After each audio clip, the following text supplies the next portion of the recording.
عوامی حقوق سے لے کے گردنے کاٹنے اور پھر منگلا ڈیم میں بھیجنے تک کہاں پہنچ گئے ہیں، یہ کیا ماجرا ہے سارا؟ مجھے بھی پھر غصہ آئے گا، میں بھی یہ بات کروں گا، لیکن غصہ آنے کا مطلب یہ نہیں ہے کہ جن اداروں کے ساتھ یا جس ملک کے ساتھ ہمارا کوئی جھگڑا نہیں ہے، کوئی لینا دینا نہیں ہے، ہم اس کو ڈسکس کریں۔ یہاں سے لاشیں بھی نہیں لے جا سکو گے، وہ بھی تمہیں منگلا ڈیم سے ملیں گی، یہ بات یاد رکھو۔ اگر ہمارے اوپر وار کرو گے تو ہم تمہاری قدریں کاٹ کے واپس بھیجیں گے، پیچھے نہیں۔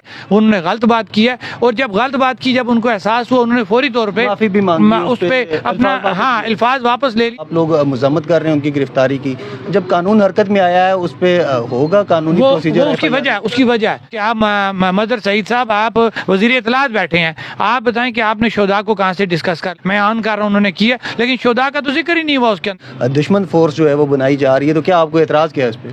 سر دیکھیں، اعتراض یہ کہ آزاد کشمیر سے کوئی بندہ سائل ہوا تو ہم پاکستان سے، اگر آزاد کشمیر کے ہی شہریوں کو بھرتی کیا جائے تو فورس کے قیام پہ کوئی مسئلہ نہیں ہے؟ دیکھیں، فورس کے قیام پہ تو ہمیں کوئی مسئلہ نہیں ہے، ذرا آبادی کتنی ہے، ریاست یہ کتنی ہے، اور آپ عیاشیوں کے لیے جو ہے وہ پنجاب طرز کی بات کرتے ہیں۔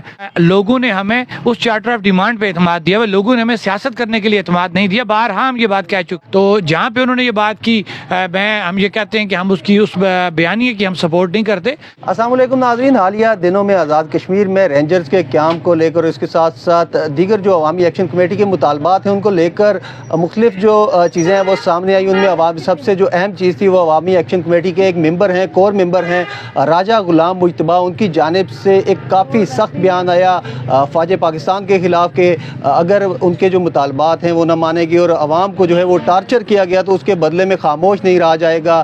کافی انہوں نے سخت باتیں کی کہ گردنیں کاٹی جائیں گی بدلے میں، اور اگر اس طرح کا کوئی ریئیکشن آتا ہے یا ایکشن لیا جاتا ہے تو اس کا ریئیکشن کافی سخت آئے گا۔ ان ساری باتوں کو لے کر میرے ساتھ موجود ہیں آج شوکت نواز میر صاحب، عوامی ایکشن کمیٹی کے رہنما ہیں، ان سے بات کریں گے کہ یہ سارا ماجرا کیا ہے۔ شوکت صاحب، ایک جانب جو ہے آپ عوامی حقوق کی بات کر رہے ہیں، وہ لینے میں آپ کسی حد تک کامیاب بھی ہو چکے ہیں، اور مزید بھی آپ کے مطالبات بات چیت ہو رہی ہے، نیگوسیشن ہو رہی ہے، اوپر نیچے چل رہا ہے۔ عوامی حقوق سے لے کے گردنے کاٹنے اور پھر منگلا ڈیم میں بھیجنے تک کہاں پہنچ گئے ہیں، یہ کیا ماجرا ہے سارا؟ بسم اللہ الرحمن الرحیم۔ بالکل جی، آپ کا سوال درست ہے۔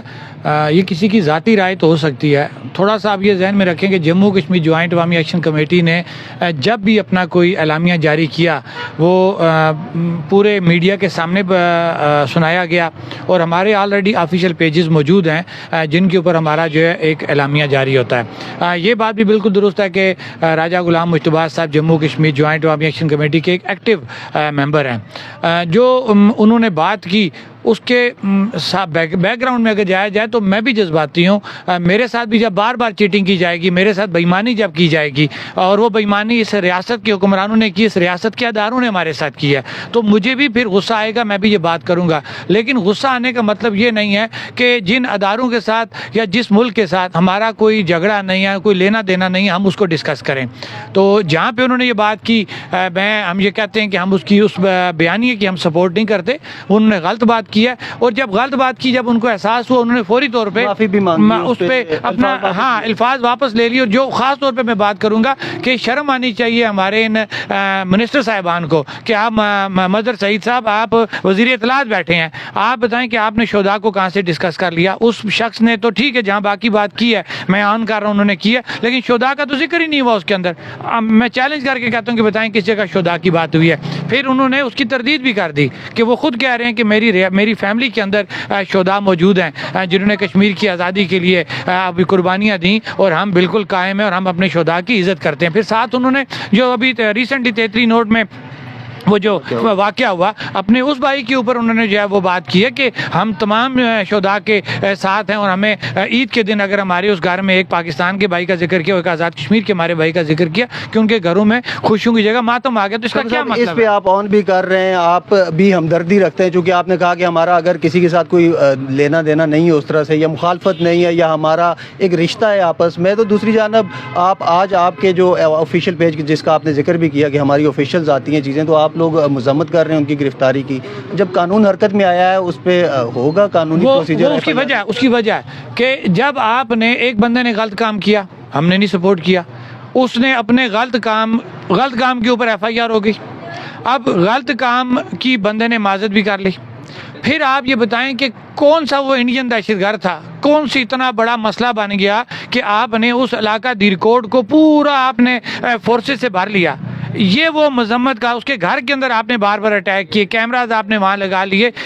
ہمارا مذمت اس بات پہ تھی کہ بھئی یہ کون سا اتنا کوئی آپ نے ماحول بنا دیا. پھر اس نے جب دوسرے دن آ کے مجتبیٰ صاحب نے ویڈیو بیان جاری کر دیا, تردید اس چیز کی ہوگی. تو میرے خیال سے پھر اس ریاست کے اندر ماحول کو خراب نہیں کرنا چاہیے. ہم نے بالکل اس کی مذمت کی ہے, اس ریئیکشن کی مذمت کی ہے جو حکومت کی طرف سے اور اداروں کی طرف سے کی گئی ہے. اب ایک چیز جو جس پہ سارا ایشو شروع ہوا ہے رینجرز کا قیام, آپ لوگ کیا چاہتے ہیں رینجرز کا قیام عمل میں ہی نہ لایا جائے؟ حکومت تو کہہ رہی ہے ہم نے 6-8 ماہ سے یہ پلاننگ کی گئی تھی, پورٹریٹ اس طرح سے کیا جا رہا ہے شاید کوئی دشمن فورس جو ہے وہ بنائی جا رہی ہے. تو کیا آپ کو اعتراض کیا ہے اس پہ؟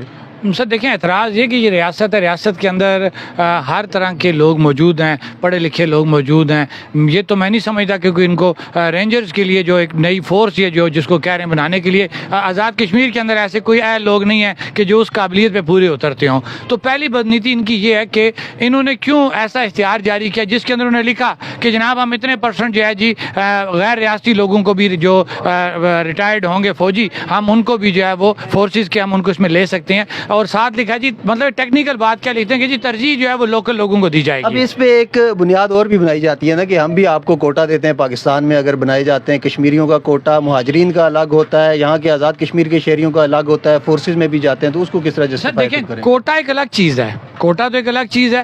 یہ وہ چیز ہے کہ جہاں پہ آپ ابھی وزیر اعظم صاحب جو ہے وہ کہہ رہے ہیں جناب ایسی کوئی بات ہم نے نہیں کی, تو دوسری طرف سے وہ خود اس کو اپنے ڈاکومنٹ کے اندر وہ پورا مینشن کر رہے ہیں کہ جی وہاں سے لایا جائے گا, ترجیح دی جائے گی آزاد کشمیر کے لوگوں کو. لیکن پریفر جو ہے اگر وہاں سے نہ مطلب آزاد کشمیر سے کوئی بندہ سائل ہوا تو ہم پاکستان سے, اگر آزاد کشمیر کے ہی شہریوں کو بھرتی کیا جائے تو فورس کے قیام پہ کوئی مسئلہ نہیں ہے. دیکھیں فورس کے قیام پہ تو ہمیں کوئی مسئلہ نہیں ہے, لیکن مسئلہ یہ کہ اگر آبادی کے تناسب سے دنیا کا جو ایک پیمانہ ہے یہ اپنے آپ کو سیکیور کرنے کا, جہاں پہ پولیسنگ کا جو ہے, تو پہلے ہی پولیس جو ہے وہ آزاد کشمیر کی آبادی سے بہت زیادہ ہے. تو ہمیں نہیں سمجھ لگ رہی کہ اگر آپ دنیا کی باتیں کرتے ہیں, دنیا کی چیزوں کو کیلکولیٹ کرتے ہیں, تو پھر پولیس تو پہلے ہی آپ کی آبادی کے 7-8 ہزار ٹوٹل کم ہے. نہیں, اگر آپ اس کو انٹرنیشنلی جو آپ کا ایک پیمانہ ہے نا, تو اس کے ساتھ اہلیت کا مسئلہ ہے. جی اہلیت کا مسئلہ, اہلیت کا مسئلہ بھی کہہ سکتے ہیں, پلس ان کو ترجیحات ان کی اور ہیں کہ بجائے اس کے کہ پولیس فورس کو سہولیات دی جائیں. آج بھی یہ صاحب ہے کہ ہم تھانے فون کرتے ہیں, جناب کسی جگہ جھگڑا ہو گیا, آگ لگی, کوئی مسئلہ ہے, تو ایس ایچ او کو فون کرتے ہیں, وہ کہتا ہے گاڑی میں ڈیزل یا پیٹرول نہیں ہے. یہ حکمرانوں کو شرم آنی چاہیے کہ جو بیسک آپ کی چیزیں ہیں کہ پولیس ڈپارٹمنٹ کو بیسک نیڈز جو ان کی وہ پوری کریں. اب آتے ہیں جن باتوں کا آپ ذکر کر رہے ہیں کہ نیڈ پوری کریں, اور آپ ایک اور مطالبہ بھی آپ کا جو مین مطالبہ ہے کہ مراد کا خاتمہ کریں اور یہ ریاست کے لوگوں پہ لگائیں, ان کی فلاح پہ لگائیں, تو وہ کہاں تک پہنچے؟ تو سر یہ وہی چیزیں ہیں نا کہ ہم کہہ رہے ہیں کہ آپ اپنی عیاشیاں ختم کریں, آپ ہمارے جو ڈپارٹمنٹس ہیں جو ہماری بیسک نیڈ پوری کرتے ہیں آپ ان کو مضبوط کریں. پھر دوسری بات یہ کہ ہم نے ہمیشہ کہا کہ اس ریاست کے اوپر اتنا بڑا بوجھ جو ہے وہ نہیں ڈالا جا سکتا. 70 سال گزر گئے عیاشیاں کرتے کشمیر کے نام پہ, اب آپ کو ڈاؤن سائزنگ کرنی پڑے. وہ معاملہ پہنچا کہاں تک؟ حکومت نے سارٹ آؤٹ کیا نہیں کیا؟ آپ کے دوسرے جو ایف آئی آر کے تھا 90 روز میں ختم کرنے والا, وہ ختم ہوئی نہیں. ایف آئی آر بھی آپ کی سٹینڈ کر رہی ہیں, کمیٹیاں بنی ہیں. من دیکھیں نا ان کی بےزتی دیکھیں کہ 90 دن گزر گئے اس کے بعد کمیٹیاں بنتی ہیں, اور یہ تو ٹالنے والی بات ہوگی ہے. ابھی ایف آئی آر بھی ہماری سٹینڈ کر رہی ہیں. پھر جو مراد کا معاملہ ہے, جسٹ نوٹیفیکیشن ہوا 13 مئی سے آج تک ہم ویٹ کر رہے ہیں. بجائے اس کے کہ کمی کی جائے اور یہ اس میں اضافہ کر رہے ہیں کہ اسمبلی سیکریٹریٹ سے آپ کی ایک موو ہوگی ہے ورکنگ کہ جناب پنجاب طرز کے جو تنخواہیں یا مراد ہیں وہ آزاد کشمیر کے جو ممبران اسمبلی ان کو دی جائیں. میں ان سے یہ پوچھنا چاہتا ہوں, بار بار یہ پوچھتا ہوں کہ آپ اپنا حجم دیکھیں کہ ادھر آبادی کتنی ہے, ریاست یہ کتنی ہے, اور آپ عیاشیوں کے لیے جو ہے وہ پنجاب طرز کی بات کرتے ہیں. تو یہی وہ فرق ہے کہ ہم جو کہہ رہے ہیں کہ اشرافیہ کی مراد کا خاتمہ کیا جائے, اور وہ جو چیزیں ہیں وہ عوام کو سبسڈی یا اداروں کو مضبوط کرنے کی شکل میں. اب ایک وقت آپ نے 13 مئی کا بھی دیا ہوا ہے, کیا ہوگا 13 مئی کو اگر یہ سارے معاملات اسی طرح سے چلتے ہیں؟ الحمدللہ سر ہم اپنی پراپر ورکنگ کر رہے ہیں. آپ نے دیکھا ہوگا کہ ہم نے ہر جگہ پہ وارڈ سطح پہ حل برداری تقریبات رکھی ہوئی ہیں, اور یہ رمضان کے مہینے میں تھوڑی ورکنگ ہم نے کم کی تھی, تو اب دوبارہ ہماری ورکنگ سٹارٹ ہو رہی ہے. 13 کو ہمارا ایک ایونٹ ہے, 20 کو ہمارا ایک ایونٹ ہے, اور اسی دوران سینٹر میں اور جو ڈیٹس ہماری اب سٹارٹ ہوں گی ہیں, لوگ ہمارے سے انگیجمنٹ کر رہے ہیں. تو انشاءاللہ ہم نے 6 ماہ کا ٹائم دیا ہے. ہمیں پتہ ہے ان کے عزائم کیا ہیں, یہ کرنا کیا چاہتے ہیں, کیونکہ 2 دفعہ ہمارے ان سے مذاکرات ہوئے, ٹائم مانگا گیا, لیکن انہیں چیزیں ہماری حل نہیں کی. لیکن اس دفعہ انشاءاللہ جو اب ہماری اگلی ڈیٹ اناؤنس ہوگی, تو میرے خیال سے وہ ڈیٹ یا لوگ اسی وقت واپس آئیں گے جب یہ چارٹر آف ڈیمانڈ کمپلیٹ. ایک چیز اور بھی جو ہے وہ پورٹریٹ کی جا رہی ہے سیاسی حلقوں کی جانب سے, میں کہوں گا یا حکومت یا سیاستدانوں کی جانب سے کہ شاید آپ اس کے بعد اناؤنسمنٹ اس طرح کی کریں اور پھر کوئی میدان سجنے جائے سیاست کا، اس طرف جائیں گے یا مراد اپنے مطالبات کریں؟ سر دیکھیں، ہم بارہا یہ بات کہہ چکے ہیں، جموں کشمیر جوائنٹ عوامی ایکشن کمیٹی کے پاس جو مینڈیٹ ہے نا، وہ 10 نکاتی چارٹر آف ڈیمانڈ کے اوپر ہے۔ لوگوں نے ہمیں اس چارٹر آف ڈیمانڈ پہ اعتماد دیا، لوگوں نے ہمیں سیاست کرنے کے لیے اعتماد نہیں دیا۔ بارہا ہم یہ بات کہہ چکے ہیں کہ ہمارا ایسا کوئی وہ فیصلہ نہ ہوا ہے، نہ ہم نے کیا ہے، اور بارہا یہ کہہ رہے ہیں کہ اگر کوئی ایسی ضرورت پڑتی ہے، کیونکہ لوگ سوال بھی کرتے ہیں، تو ہم نے عوام کے پاس جانا اب ہے۔ اس ضرورت پہ ایک چیز اور پہ آتا ہوں جو میں نے آبزرو کی ہے کہ جو حکومت ہے یا جو سیاستدان ہیں یا سیاسی جماعتیں ہیں وہ خائف ہیں اور وہ کچھ الگ سے پلان کرنا چاہ رہے ہیں، آپ لوگوں کا راستہ روکنے کی بھی تیاریاں شروع کر لی گئی ہیں کہ آپ الیکشن میں پوری طرح سے آئیں گے، اور یہ کہیں اسی کا کڑی تو نہیں ہے یہ ساری چیزیں پھر لیٹ کی جائیں کہ شاید آپ سیاست میں آ رہے ہیں آپ مطالبات منوانے کے بعد؟ سر دیکھیں، مختلف حربوں سے جو ہے نا ایکشن کمیٹی کو ڈسٹرب کرنے کی کوشش، آپ نے دیکھا اے آئی ویڈیوز آ چکی ہیں سامنے، فیک اکاؤنٹ جو ہیں وہ ایکشن کمیٹی کے نام پہ بنائے گئے ہیں، میری پکچر لگا کے فیک اکاؤنٹ بنائے گئے، بیسیکلی لوگوں کو گمراہ کیا جا رہا ہے ایکشن کمیٹی کے۔ پھر کسی جگہ پہ سٹنٹ چھوڑا جا رہا ہے، جناب یہ سیاست میں آ رہے ہیں۔